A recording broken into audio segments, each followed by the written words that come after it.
Los Angeles Sheriff Leroy Baca is looking for a half-cent increase in the LA County sales tax to help solve his problems, especially with gangs and the dangerous situation in his jails.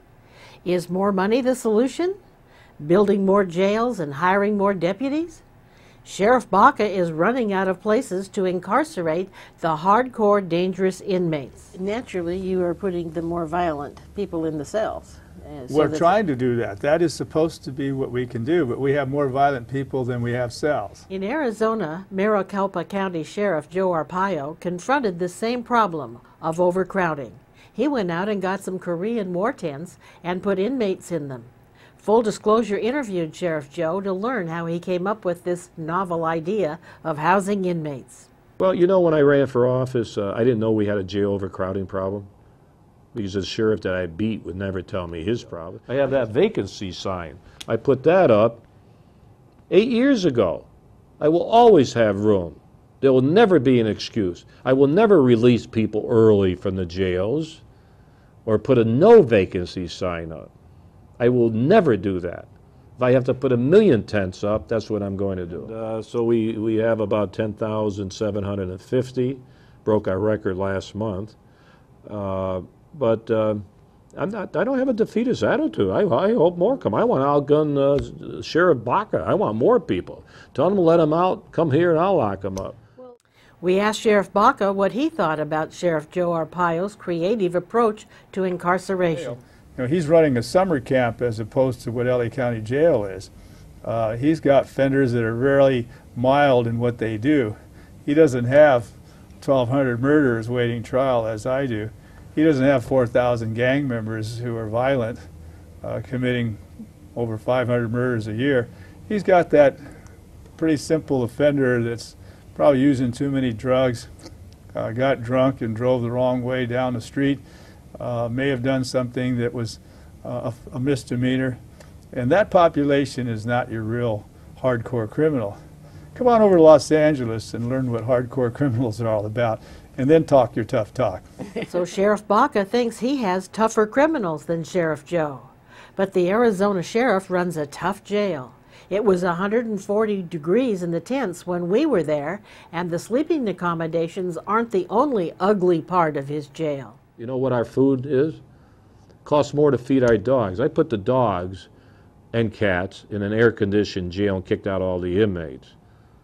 These are messing around with the plumbing. I needed a place to put the animals because I cracked down on animal abuse, put them in jail. But I need a place to put the dogs and cats. But you know what it costs to feed the dogs? $1 a day. You know what it costs to feed the inmates? How about 30 cents a day? A day. Now, you want to compare that with anybody else? You think California is 30 cents a day? And we only give them 2 meals.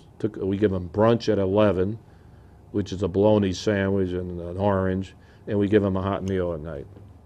We asked Sheriff Baca if he shouldn't be running a tougher jail. How does that compare with what you're doing? Well, you know, it's because he doesn't have a state that has the rules that California does. You know, when more lawyers move out of California to Arizona, and I know more lawyers are going to do that, and file a few more lawsuits in the state federal court there that's a part of their federal district, I can assure you eventually Joe is going to get ordered to do the things that LA County's been ordered to do.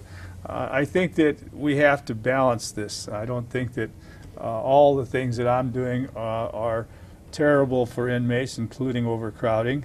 I think the first thing should be to protect the public, and Joe and I agree on that. He just has an easier set of rules. In fact, he doesn't have as many rules at all.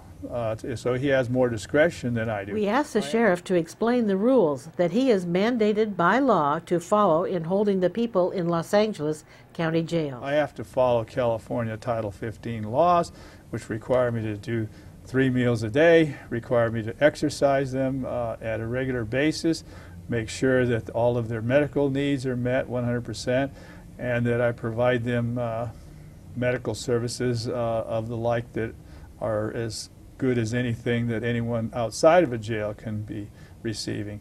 So when you compare the two systems, Arizona is still in the frontier era of jailing. In Los Angeles County, since it's the largest in the United States and the most scrutinized, is in the place where we got more overseers and cooks looking into the kitchen and wondering how you're doing things. And so it would be nice to have a blend of what Joe does in Arizona and what I have to do here.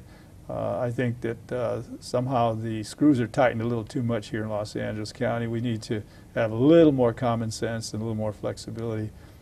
So is jail merely a timeout for wayward adults, or is it supposed to be punishment?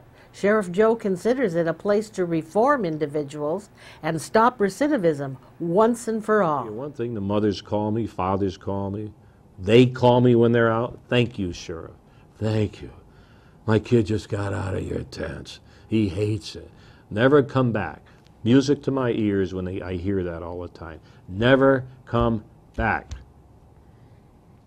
We want to know what you think. Do you think California laws and prison reformers in California have made jails too comfortable for inmates? Do you think that making jails unpleasant will serve as a deterrent to crime? Would you vote for a half-cent sales tax increase to provide more resources for the jails? Please respond to our survey and be sure to leave your comments below. Thank you. As you can see, full disclosure is not in the business of distorting the news. We're not in the business of trying to convince our viewers, only to inform them. We're a nonprofit educational organization. We provide the platform and the vehicle where you can hear the various perspectives. It's up to you, the viewers, to determine what is right and what is wrong. If you want full disclosure to continue to shine the light of truth on important issues that the mainstream media just won't do, then we need your support. There are so many important issues facing our communities, our state, and our nation, and your tax-deductible contribution can help us get the word out to continue informing the public. You are invited to join the Friends of Full Disclosure. Your support will help assure that we can reach more and more people and improve the production quality of our programs. All you have to do is send us the much-needed support using PayPal. Just click on the link below and join at whatever level you can afford. Our goal is government accountability. When the people are informed on the issues, then the people in government must do what is right, because they know we're watching. Together we can make a difference, but we need your support to continue bringing you the news behind the news. Please contribute what you can. Thank you.